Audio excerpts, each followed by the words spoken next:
Hello दोस्तों, स्वागत है आप सभी को हमारे यूट्यूब चैनल पे। दोस्तों, आज के वीडियो में हम लोग प्रश्नावली 1.2 को सॉल्व करेंगे। तो दोस्तों, आज का पहला सवाल है कि निम्नलिखित संख्याओं को अभाज्य गुणनखंडों के गुणनफल के रूप में व्यक्त कीजिए। तो पहला सवाल 140 दिया है, जिसको अभाज्य गुणनखंडों के गुणनफल के रूप में व्यक्त करना है। तो सबसे पहले हम लोग इसका अभाज्य गुणनखंड निकाल लें। अभाज्य संख्याओं से 140 में भाग दें। सबसे छोटी अभाज्य संख्या 2 है, सबसे पहले 2 से दें। अगर 2 से नहीं जाएगा तो 3 से, उसके बाद 5 से, उसके बाद फिर नहीं जाता है तो 7 से। इसी प्रकार से ट्राई करते रहेंगे, लेकिन ये 140 2 से भाग लग जाएगा। 140 में 2 से भाग लग जाएगा 70 बार में। फिर 2 से 70 को भाग देंगे तो 35 बार में जाएगा। अब 35 न ही 2 से कटेगा और न ही 3 से, ये 5 से कटेगा। तो 5 से कटेगा तो 5 से 7 बार में, फिर 7 से 1 बार में जाएगा। तो इस प्रकार से हम जब इसको 140 को, जो ये 2 2 5 7 आया है, गुना में लिख देंगे तो हम लोग को मिल जाएगा अभाज्य गुणनखंडों के गुणनफल के रूप में। तो इस प्रकार से 140 को 2 गुने 5 गुने 7 के रूप में लिख देंगे तो ये अभाज्य गुणनखंडों के गुणनफल के रूप में मिल जाएगा। इस जो ये संख्या है, इसको आप इस रूप में भी लिख सकते हैं, यानी कि 140 बराबर 2 का स्क्वायर गुने 5 गुने 7 करिएगा आप लोग तो फिर 140 आ जाएगा। इस प्रकार से पहला सवाल कंप्लीट हुआ। दूसरा देखिए, दूसरा 156 है। 156 को आप लोग 2 से भाग दीजिए। 2 7 14, 2 8 16, यानी कि 78 बार में। फिर 2 से दीजिएगा तो 2 3 6, 2 9 18। फिर आप लोग अब 3 से दीजिए। 3 से 1 बार में, 3 3 9। फिर अब 13 से 13 1 बार में। अब इसको अभाज्य गुणनखंड के रूप में लिख दीजिए। तो 156 बराबर 2 गुने 2 गुने 3 गुना 13, या 2 के स्क्वायर गुने 3 गुना 13। तीसरा सवाल देखिए। तीसरा सवाल क्या है? तीसरा सवाल 38 25 है। इसको आप लोगों को लिखना है अभाज्य गुणनखंड के रूप में। तो 38 25 के लिए सबसे पहले 3 से भाग देंगे, 3 से जाएगा तो 1 बार में 3, फिर 3 दूनी 6, 3 7 21, 3 5 15। फिर आप लोग यहाँ इसको 3 से ले जाइए, चल जाएगा। फिर 3 से 3 चौक 12, 3 दूनी 6, 3 5 15। अब 3 से नहीं जाएगा, अब 5 से ट्राई करिए। 5 से, 5 8 40, 5 25। फिर 5 से ले जाइए दोस्तों। 5 से ले जाएगा तो 17 बार में, फिर 17 से 1 बार में। यानी कि जब 38 25 का हम लोग अभाज्य गुणनखंड के गुणनफल के रूप में लिखेंगे तो 3 गुने 3 गुने 5 गुने 5 गुने 17 होगा। इस प्रकार से 3 का स्क्वायर गुने 5 का स्क्वायर गुने 17। तीसरा सवाल भी कंप्लीट हुआ। चौथा सवाल देखिए, 5005 है। इसको लिखना है अभाज्य गुणनखंडों के गुणनफल के रूप में। तो सबसे पहले हम लोग 5 से ले जाएंगे। 5 से ले जाएंगे तो 1 0 0 1। फिर उसके बाद जब हम लोग 7 से ले जाएंगे तो 7 से 1 बार में, 7 चौक 28, 7 त्रिक 21, 143 बार में, 143 बार में जाएगा। फिर हम लोग इसके बाद क्या करेंगे, 11 से देखेंगे। 11 से तो 11 1 बार में, 11 3 33, 11 3 33 हो जाएगा, यानी कि 11 से 13 बार में कट जाएगा 143। फिर 13 से 1 बार में 13। तो 5005 को जब हम लोग अभाज्य गुणनखंडों के गुणनफल के रूप में लिखेंगे तो 5 गुने 7 गुना, ध्यान दीजिएगा नीचे लिख देते हैं, 11 गुना 13 होगा, जो कि आंसर हो जाएगा। आगे ध्यान दीजिए दोस्तों, पांचवा सवाल है। पांचवा सवाल ध्यान दीजिएगा। पांचवा सवाल क्या है? 74 29। इसको अभाज्य गुणनखंडों के गुणनफल के रूप में लिखना है। इसके लिए हम लोग 17 से जब भाग देंगे, इसमें जब 17 से भाग देंगे तो क्या होगा कि 437 बार में कट जाएगा, 437 बार में कट जाएगा। फिर हम लोग 19 से जब भाग देंगे तो कितने बार में जाएगा? 23 बार में जाएगा। ट्राई करते रहिएगा आप लोग, और हम ट्राई कर लिए हैं, रफ किए हैं हम। तो फिर आप लोग 23 से ले जाइएगा इसको, 1 बार में 23 कट जाएगा। यानी कि जब हम 74 29 को अभाज्य गुणनखंडों के गुणनफल के रूप में लिखेंगे तो 17 गुने 19 गुने 23 होगा। इस प्रकार से पांचवा सवाल भी सॉल्व हुआ। कहने का मतलब है कि एक्सरसाइज 1.2 का पहला सवाल कंप्लीट हो गया। अब आइए दूसरा सवाल देखते हैं। दूसरा सवाल क्या कहते हैं?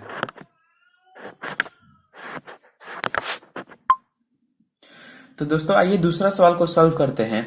दूसरा सवाल बोल रहा है कि पूर्णांकों के निम्नलिखित युग्मों के एचसीएफ और एलसीएम ज्ञात कीजिए तथा इसकी जांच कीजिए कि दो संख्याओं का गुणनफल एचसीएफ गुना एलसीएम है। देखिए इस क्वेश्चन में क्या करना है हम लोग को। इस क्वेश्चन में 26 और 91 जो क्वेश्चन दिया है इसका एचसीएफ और एलसीएम निकाल लेना है। उसके बाद जो भी एचसीएफ और एलसीएम आएगा उसका गुणनफल इन दोनों संख्याओं के गुणनफल के बराबर होना चाहिए। इसी को हम लोग को प्रूव करना है इस क्वेश्चन में। तो ये सबसे पहले हम लोग 26 और 91 का एचसीएफ और एलसीएम निकालते हैं, उसके बाद जांच किया जाएगा। तो 26 का एचसीएफ और एलसीएम निकालने के लिए सबसे पहले इसका गुणनखंड करेंगे। सबसे पहले गुणनखंड करेंगे तो 2 से 13 बार में जाएगा और फिर 13 से 1 बार में, यानी 26 का गुणनखंड करेंगे तो गुणनफल इसका आएगा 2 गुना 13। फिर क्या है 91 है। 91 का जब हम लोग गुणनखंड करेंगे तो 7 से 13 बार में, 13 7 91 यानी 7 से 13 बार में, फिर 13 से 1 बार में, यानी कि फिर 7 गुने 13 होगा। इसका एचसीएफ क्या होगा ध्यान दीजिए। इसका एचसीएफ जो दोनों में कॉमन होता है वो एचसीएफ हो जाता है। तो कॉमन 13 है तो 13 एचसीएफ हो जाएगा। और एलसीएम के लिए ध्यान दीजिए, एलसीएम क्या होगा। एलसीएम होगा जो कॉमन है उसको एक बार लिखते हैं, पहले 13 लिख दीजिए और उसके बाद जो बचा है उसको टोटल संख्या को गुना में लिख दीजिए, यानी 2 7 बचा है तो 2 और 7 को गुना में डाल देते हैं। अब ध्यान दीजिए दोस्तों कि अब हम लोग को क्या करना है यहाँ पे, अब जांच करना है। अब जांच क्या करना है कि एचसीएफ और एलसीएम जो आया है इसका गुणनफल, एचसीएफ एलसीएम का गुणनफल इन दोनों संख्याओं के गुणनफल के बराबर है। तो इसके लिए हम लोग एचसीएफ और एलसीएम का गुणनफल पहले कर लेंगे। तो एचसीएफ गुना एलसीएम, एचसीएफ गुना एलसीएम, तो 13 गुना 2 गुना 7, तो 13 गुना 2 गुना 7 जब हम लोग करेंगे तो 182 आएगा। सॉरी नहीं, 182 नहीं आएगा, 182 इतना का होगा और गुना 13 तो पूरा होगा 2366 आएगा। और जब हम लोग 26 और 91 को गुना करेंगे, 26 गुना 91, तो भी हम लोग को क्या मिलेगा 2366 मिलेगा। तो इस प्रकार से प्रूव हुआ कि पहला सवाल का एचसीएफ गुना एलसीएम बराबर 26 गुना 91 है। इस प्रकार से पहला सवाल कंप्लीट हुआ। और दूसरा सवाल देखिए दोस्तों, दूसरा सवाल क्या है। दूसरा सवाल है 510 और 92। आइए अब इसको सॉल्व करते हैं। इसको सॉल्व करने के लिए हम लोग को 510 का पहले गुणनखंड निकालिए। 2 से 2 दूनी 4, 2 5 10, 2 5 10। फिर अब ध्यान दीजिए दोस्तों, अब 3 से जाएगा। 3 से 3 8 24, 3 5 15। फिर 3 से 3 दूनी 6, नहीं 3 से नहीं जाएगा, 5 से जाएगा। 5 एक बार में, 5 7 35, फिर 17 एक बार में। 510 का गुणनखंड किए हैं तो 2 गुना 3 गुना 5 गुने 17 आया है। इसी प्रकार से 92 का कर लीजिए। 92 का जब हम लोग करेंगे तो 2 से जाएगा, 2 8 16, 2 6 12, फिर 2 से 2 चौका 8, 2 3 6, 2 चौका 8, 2 चौका 8, 2 3 6। फिर ध्यान दीजिए यहाँ पे 2 6 12, सॉरी शुरू से ध्यान दीजिए। 2 चौके 8, 2 6 12, फिर यहाँ से 2 दूनी 4, 2 3 6, फिर 23 से एक बार में। तो 92 का गुणनखंड 2 गुना 2 गुना 23। तो इसका एचसीएफ होगा दोस्तों, ध्यान दीजिए एचसीएफ इसमें 2 कॉमन है तो इसका एचसीएफ 2 हो जाएगा। और एलसीएम के लिए हम लोग क्या करेंगे, एलसीएम के लिए ध्यान दीजिए थोड़ा, एलसीएम के लिए जो कॉमन है उसको लिख लिए, 2 कॉमन है तो इसको लिख लिया हम लोग, और उसके बाद जो भी बचा उसको लिख देते हैं। तो 3 गुने 5 गुने 17 गुने फिर 2 गुने 23, 2 गुना 23। और हम लोग को यहाँ पे जांच करना है, यहाँ पे ध्यान दीजिएगा। इसके बाद यहाँ पे बना देते हैं, हम लोग को जांच भी करना है। क्या जांच करना है कि जो एलसीएम और एचसीएफ का गुणनफल है वो दोनों संख्याओं के गुणनफल के बराबर है। तो जांच करेंगे हम लोग।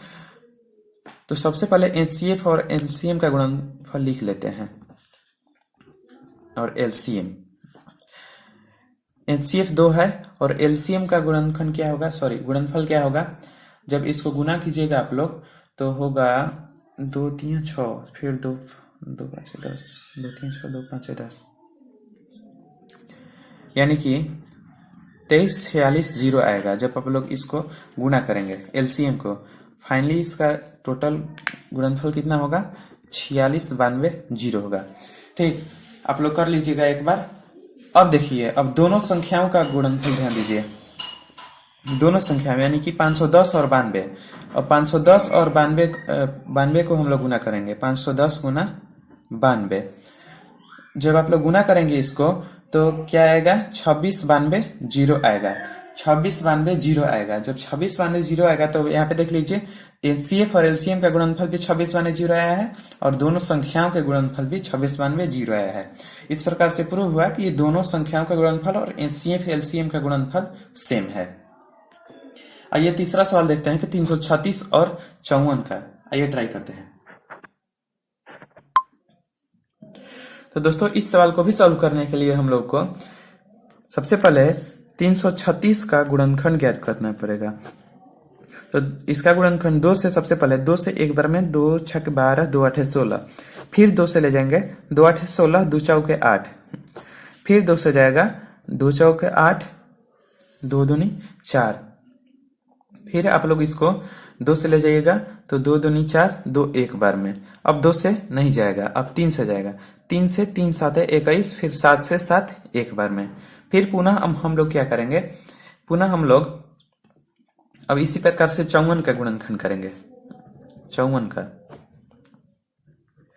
2 से 2 दूनी 4, फिर 2 7 14, फिर 3 से 3 27, फिर 3 से 3 का 9, फिर 3 से दोस्तों एक बार में। तो इस प्रकार से दोस्तों हम लोग को मिला कि जब हम लोग इसका गुणनखंड किए हैं तो 636 का पारा पारी लिख लिया जाए। भारी भारी चीज को हम लोग लिख लेते हैं कि 336 का गुणनखंड क्या है, 2 गुना 2 गुना 2 गुना 2 गुना 3 गुना 7, 1 2 3 4, 1 2 3 4, चलिए सही है। फिर 54 का 2 गुना कितने 3 है, 3 है, 3 गुना 3 गुना 3। तो दोस्तों इस प्रकार से इसका एचसीएफ क्या होगा, एचसीएफ ध्यान दीजिए, एक 2 कॉमन है, एक 2, फिर एक 3 मिलेगा, ध्यान दीजिए एक 3, यानी कि एक 2 और एक 3 कॉमन है। एचसीएफ इसका 6 हो जाएगा। और एलसीएम क्या होगा, एलसीएम एक 2 मिला है तो इसको एक बार में लिख देंगे, फिर एक 3 मिला है तो इसको एक बार में फिर लिख देंगे, 2 गुना 3, फिर जो बचा है उसको लिख देते हैं, गुना 2 गुना 2 गुना 2 हो गया, फिर गुना 7, फिर गुना 3 गुना 3। अब चूंकि हम लोग जान लिए हैं कि हम लोग को गुना करना पड़ रहा है, लास्ट में एलसीएम का गुना करना पड़ रहा है, तो हम लोग यहीं पे गुना कर लेते हैं। तो इसका गुना करने पर 30 24 आएगा, यानी 3024 आएगा। अब हम लोग को जांच करना है कि एलसीएम गुना एचसीएफ बराबर दोनों संख्या का गुणनफल है। तो एचसीएफ गुना एलसीएम करेंगे तो क्या आएगा, 6 गुना 30 24 को जब हम लोग गुना करेंगे तो 18 144 आएगा। इसी प्रकार से जब हम दोनों संख्याओं का भी गुना करेंगे, 336 गुने 54, तो ये भी क्या आएगा 18 144 ही आएगा। तो इस प्रकार से प्रूव हो गया कि एचसीएफ गुना एलसीएम बराबर 336 गुना 54। तो यहाँ पे एक बात को ध्यान दीजिए दोस्तों कि जब भी ऐसा सवाल आए ना, अगर एचसीएफ और एलसीएम निकाल रहे हैं, दो संख्याओं का एचसीएफ और एलसीएम निकाल रहे हैं, तो देखिए यहाँ पे बता देते हैं कि माना कि माना कि दो संख्या ए तथा बी है, तो ए गुना बी बराबर एलसीएम ए बी का और गुना एचसीएफ ए बी का ये होता है। कहने का मतलब कि जो दोनों संख्या है इसका गुणनफल और जो एलसीएम आएगा और एचसीएफ आएगा, ये दोनों संख्याओं का इसके गुणनफल के बराबर होता है।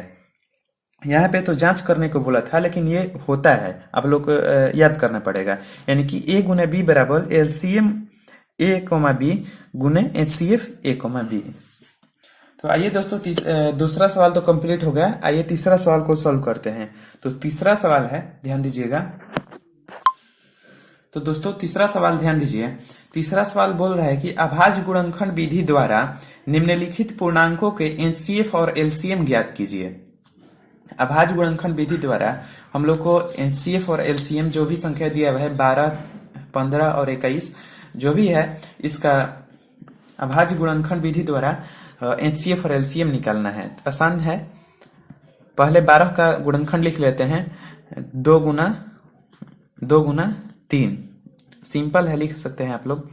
और 15 का 3 गुने 5, 21 का 3 गुने 7। तो एचसीएफ क्या होगा? एचसीएफ जो कॉमन होता है, 3 कॉमन है तो 3 एचसीएफ हो जाएगा। एलसीएम क्या होगा? एलसीएम कॉमन को एक बार लिखते हैं और जो भी संख्या बचता है उसको गुना कर देते हैं। तो 3 एक बार लिख देते हैं, उसके बाद जो भी संख्या बचे 2 गुना 5 गुने 7। तो जब इसको आप लोग गुना करिएगा तो 3 गुना 2 गुना 2 गुना 5 गुना 7, तो क्या होगा दोस्तों? 420 आ जाएगा। तो इस प्रकार से पहला सवाल कंप्लीट हुआ। आइए दूसरा सवाल को बनाते हैं। दूसरा सवाल है दोस्तों 17, 23 और 29 का एचसीएफ और एलसीएम निकालना है। तो 17 का जब आप लोग गुणनखंड करेंगे तो 17 बराबर 17 हो जाएगा। गुना में आप लोग 1 लिख सकते हैं, लेकिन कोई जरूरी नहीं है, छोड़ दीजिए। 23 का भी 23 हो जाएगा। 29 का लिखेंगे तो 29 का भी 29 हो जाएगा। तो इस प्रकार से एचसीएफ क्या होगा? एचसीएफ चलिए लिख देते हैं, सुविधा होगा समझाने में। एचसीएफ 1 मिल रहा है तो एचसीएफ बराबर 1 होगा। एलसीएम क्या होगा दोस्तों? एलसीएम बराबर 17 गुने 23 गुने 29 बराबर 11, 33, 9, यानी कि एचसीएफ 1 और एलसीएम 11,339 होगा। इस प्रकार से आइए दोस्तों तीसरा सवाल को सॉल्व करते हैं। 8, 9 और 25 का एचसीएफ और एलसीएम निकालना है। तो पहले 8 का गुणनखंड कर लेते हैं। 8 का गुणनखंड 2 गुना 2 गुना 2 होता है। 9 का 3 गुना 3, 25 का 5 गुना 5 होगा। तो इस प्रकार से एचसीएफ क्या होगा दोस्तों? एचसीएफ फिर इसमें 1 होगा। और एलसीएम क्या होगा? एलसीएम ध्यान दीजिए, एलसीएम के लिए क्या करेंगे? कोई कॉमन नहीं है तो सभी को लिख देंगे गुना में। 2 गुना 2 गुना 2 गुना 3 गुना 3 गुना 5 गुना 5। जब आप लोग गुना करिएगा तो क्या आएगा? 1800 आएगा। इस प्रकार से तीसरा सवाल भी कंप्लीट हुआ। तो दोस्तों आइए चौथा सवाल को सॉल्व करते हैं। तो चौथा सवाल देखिए दोस्तों, चौथा सवाल बोल रहा है एचसीएफ 9 दिया है, 306 और 657 के एचसीएफ 9 दिया है, एलसीएम पूछ रहा है। तो इसके लिए 2 मेथड बताएंगे। पहला मेथड देखिए अभाज्य गुणनखंड विधि द्वारा। पहले 306 का अभाज्य गुणनखंड इसका गुणनखंड करेंगे तो 2 से 2 एक बार में, 2 5 10, 2 3 6, फिर 3 से 3 5 15, 3 एक बार में, फिर 3 से 3 एक बार में, 3 7 21, फिर 17 से 17 एक बार में। तो 306 का गुणनफल लिख लीजिए पहले, 2 गुना 3 गुना 3 गुना 17। उसी प्रकार से फिर 657 का हम लोग गुणनखंड करेंगे। 657 का गुणनखंड करने के लिए सबसे पहले 3 से भाग देंगे, 3 से 219 बार में जाएगा, फिर 3 से भाग देंगे 73 बार में, फिर 73 से एक बार में जाएगा। तो यहाँ पे हम लोग 657 का भी लिख लेंगे गुणनखंड। तो 3 गुने 73। इस प्रकार से इसका एचसीएफ निकालेंगे। जो कॉमन होगा वो एचसीएफ होगा। 3 2 बार कॉमन है तो 3 गुने 3, सॉरी एचसीएफ दे दिया है चलिए निकाल दिए तो निकाल दीजिए। यानी एचसीएफ चलिए प्रूव हो गया कि मतलब 9 है। अब एडवांस काम कर दिए तो काट नहीं रहे हैं।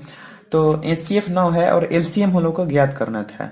एलसीएम तो जो कॉमन है उसको एक बार लिखते हैं, तो 3 एक बार कॉमन है तो 3, फिर 3 एक बार कॉमन है तो 3, और जो बचा यानी कि 2 गुना 17 गुना क्या हो गया यहाँ पे 73।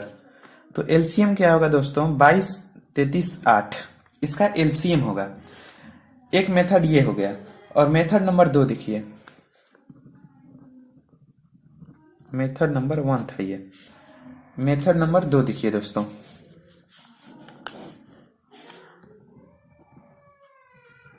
मेथड नंबर 2 क्या बताए थे हम कि किसी संख्या का गुणनफल, किसी दो संख्या का गुणनफल उसके एचसीएफ और एलसीएम के गुणनफल के बराबर होता है।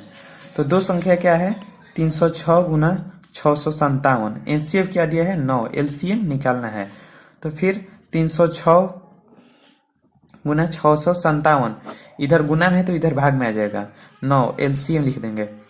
फिर 9 से काट देंगे, 9 तिया 63 और 2 बचा तो 9 तिया 27, 9 7 63, सॉरी 9 7 63, 9 तिया 27। तो ध्यान दीजिए दोस्तों 306 गुना 73 बराबर एलसीएम। तो एलसीएम बराबर क्या आया, एलसीएम बराबर जब आप लोग गुना करिएगा तो आएगा 22, 33, 8। यानी दोनों विधि से उतना ही आया। तो इस प्रकार से चौथा सवाल भी कंप्लीट हो गया। तो पांचवा सवाल देखिए दोस्तों, पांचवा सवाल क्या बोल रहा है, ध्यान दीजिए दोस्तों। पांचवा सवाल क्या बोल रहा है, जांच कीजिए कि क्या किसी प्रकृत संख्या n के लिए संख्या 6 के पावर n अंक 0 पर समाप्त हो सकती है। यह हम लोग को प्रूव करना है कि 6 के पावर n अंक 0 पर समाप्त हो सकती है या नहीं। तो हम लोग को पता है कि अगर कोई भी संख्या 0 पर समाप्त हो रही हो तो वो 2 और 5 से विभाजित होगी, यानी कि 10 से विभाजित होगी। तो हम लिखेंगे यहां पे, यदि किसी संख्या का, यदि किसी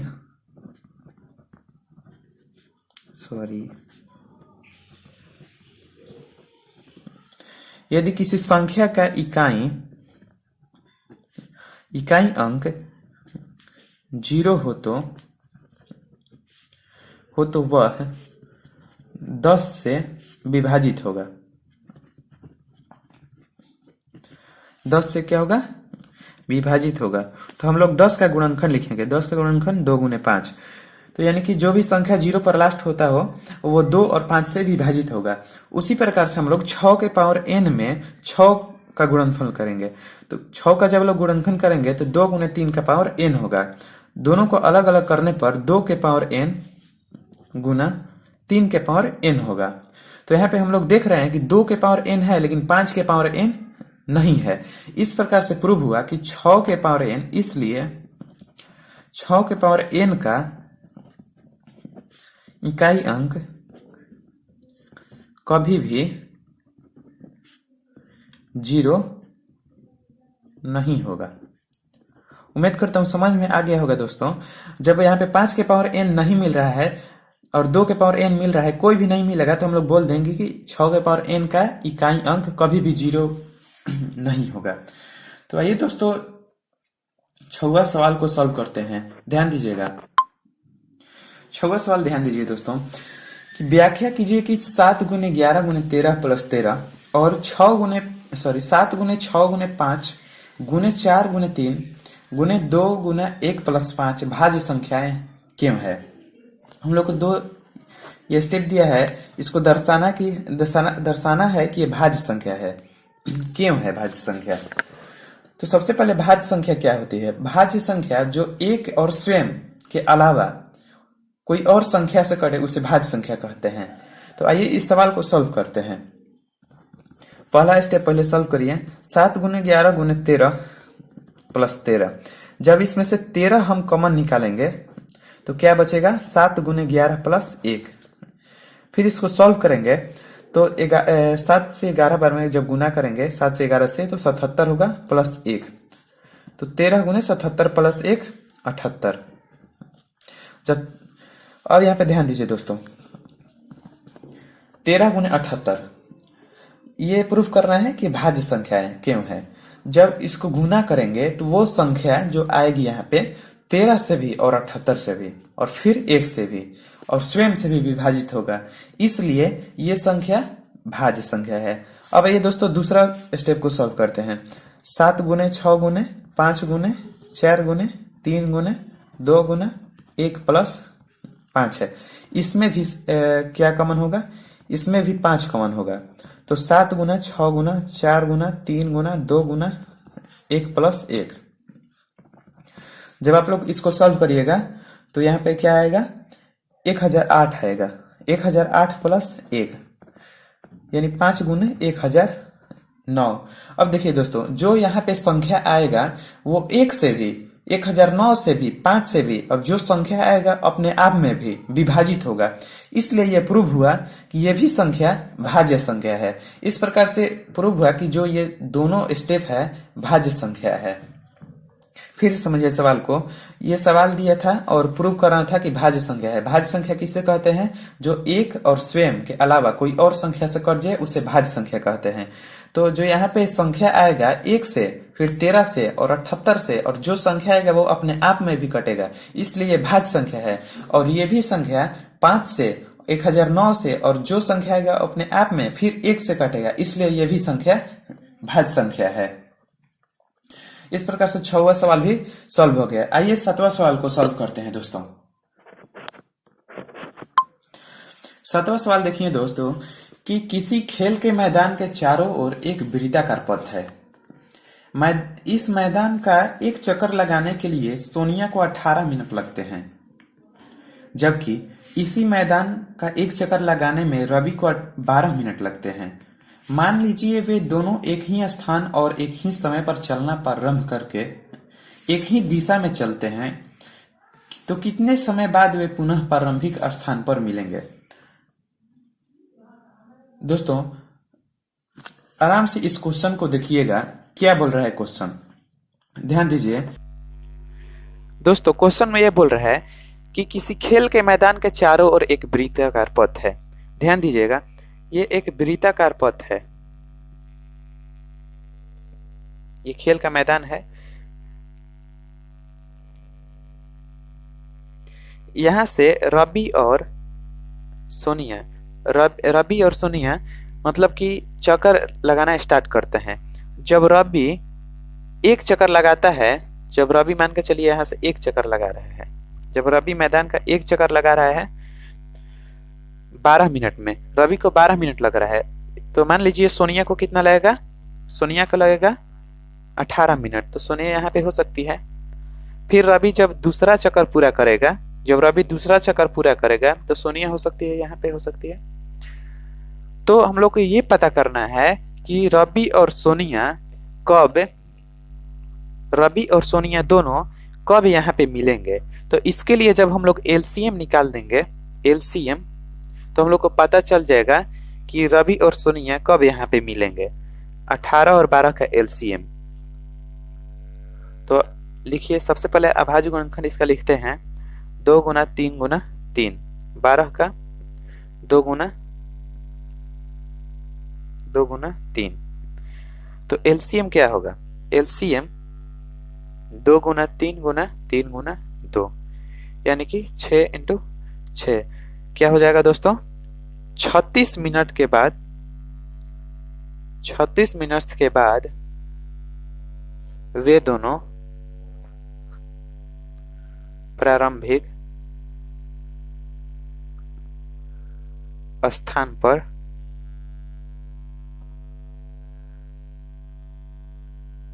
मिलेंगे। यानी कि 36 मिनट के बाद वे दोनों प्रारंभिक स्थान पर मिलेंगे। तो दोस्तों अगर वीडियो अच्छा लगे तो लाइक करिए और ज़्यादा से ज़्यादा शेयर करिए।